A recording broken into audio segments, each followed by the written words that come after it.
یہ ایک صدیوں پرانی کہانی ہے جو دمشق کے ایک دور دراز صحرائی علاقے سے تعلق رکھتی ہے۔ اس علاقے میں ایک بوڑھی عورت رہتی تھی جو برسوں سے ایک ناقابل برداشت بیماری میں مبتلا تھی۔ اس کے قریبی تمام حکیموں نے اس کی بیماری کا علاج کرنے کی کوشش کی، لیکن کوئی بھی اس کی تکلیف دور کرنے میں کامیاب نہ ہو سکا۔ صرف بغداد کے ایک مشہور حکیم کے پاس اس کی بیماری کا علاج موجود تھا۔ تاہم یہ حکیم بہت دور رہتا تھا اور اس غریب اور بیمار عورت کے لیے بغداد تک پہنچنا ایک خواب کی مانند تھا، خاص طور پر جب اس کے پاس نہ تو پیسہ تھا اور نہ ہی سفر کی سہولیات۔ اس دور میں سفر بہت مشکل تھا اور خاص طور پر ایک غریب عورت کے لیے یہ ناممکن سا لگتا تھا۔ لیکن اس بوڑھی عورت کا اللہ پر ایمان ناقابل یقین حد تک مضبوط تھا۔ وہ ہر وقت یہ کہتی تھی کہ اللہ ہی اس کا نگہبان اور محافظ ہے اور وہی اس مشہور حکیم کو اس کے گھر تک لائے گا۔ وہ روز اپنی بیٹی سے کہتی کہ وہ اس حکیم سے اپنا علاج کرانا چاہتی ہے اور اس کا یقین تھا کہ اللہ اس کے لیے کوئی نہ کوئی راستہ ضرور بنائے گا۔ اس کی بیٹی اس کی باتوں کو سن کر ہنستی تھی کیونکہ اسے یہ سب محض ایک خالی خواب لگتا تھا جو حقیقت سے دور تھا۔ ایک تاریک رات جب پورا محلہ گہری نیند میں ڈوبا ہوا تھا، اس بوڑھی عورت کے گھر کا دروازہ زور زور سے کھٹکا۔ باہر سے ایک آواز آئی کہ کوئی مسافر پناہ مانگ رہا ہے۔ عورت نے احتیاط سے دروازہ کھولا تو سامنے دو اجنبی مرد کھڑے تھے جن کی حالت بتاتی تھی کہ وہ لمبے سفر سے تھک چکے تھے۔ ان کے کپڑے گرد سے بھرے ہوئے تھے اور چہرے پر تھکاوٹ صاف نظر آ رہی تھی۔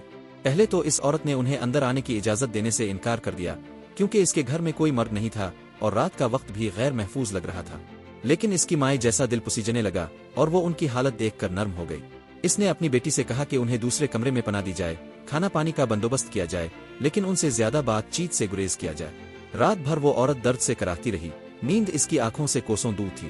اس دوران وہ ان اجنبیوں پر بھی نظر رکھے ہوئے تھی تاکہ کوئی خطرہ نہ ہو۔ صبح کی اذان ہوئی تو دونوں مسافر اٹھے، وضو کیا اور نماز ادا کی۔ جب وہ جانے لگے تو بوڑھی عورت نے انہیں ناشتے کے لیے روک لیا اور اپنی مہمان نوازی کا مظاہرہ کیا۔ بات چیت کے دوران اس نے اپنی بیماری کا ذکر کیا اور بتایا کہ وہ بغداد کے مشہور حکیم سے علاج کی امید رکھتی ہے، لیکن اس کی غربت اور کمزوری اسے وہاں جانے سے روک رہی ہے۔ یہ سن کر دونوں مسافروں نے ایک دوسرے کی طرف حیرت سے دیکھا جیسے انہیں کوئی بڑی بات معلوم ہو۔ پھر ان میں سے ایک نے نرمی سے کہا، اماں جی، اگر میں کہوں کہ اللہ نے آپ کی دعا قبول کر لی ہے تو آپ کو کیسا لگے گا؟ بوڑھی عورت حیران ہو کر اس کی طرف دیکھنے لگی۔ مسافر نے بتایا کہ اس کا ساتھی وہی بغداد کا مشہور حکیم ہے جو ایک خاص جڑی بوٹی کی تلاش میں دمشق آیا تھا۔ رات کو ان کے گھوڑوں نے اچانک بھاگنا شروع کر دیا اور وہ رستے سے بھٹک کر اس عورت کے گھر تک پہنچ گئے۔ یہ سب کچھ اللہ کی مرضی سے ہوا تھا۔ حکیم نے فوراً اس بوڑھی عورت کا معائنہ کیا اور وعدہ کیا کہ اس کا علاج اسی گھر پر ہوگا۔ اس نے اپنے بیٹے کو دوائی دینے کے لیے بھیجا۔ جب حکیم کا بیٹا آیا تو اس نے عورت کی بیٹی کو دیکھا اور اسے پسند کر لیا۔ دراصل حکیم نے رات کو اس لڑکی کی خدمت اور مہمان نوازی دیکھ کر اسے اپنی بہو بنانے کی نیت کر لی تھی۔ چند دنوں بعد حکیم کے بیٹے نے اس لڑکی سے شادی کی پیشکش کی جو قبول ہو گئی۔ علاج کے چند ہی دنوں میں بوڑھی عورت مکمل طور پر صحت یاب ہو گئی۔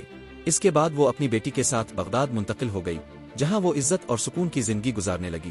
بوڑھی عورت ہمیشہ اپنی بیٹی کو نصیحت کرتی کہ وہ اللہ پر پختہ یقین رکھے کیونکہ جو کچھ ہوتا ہے وہ اللہ کے حکم سے ہوتا ہے۔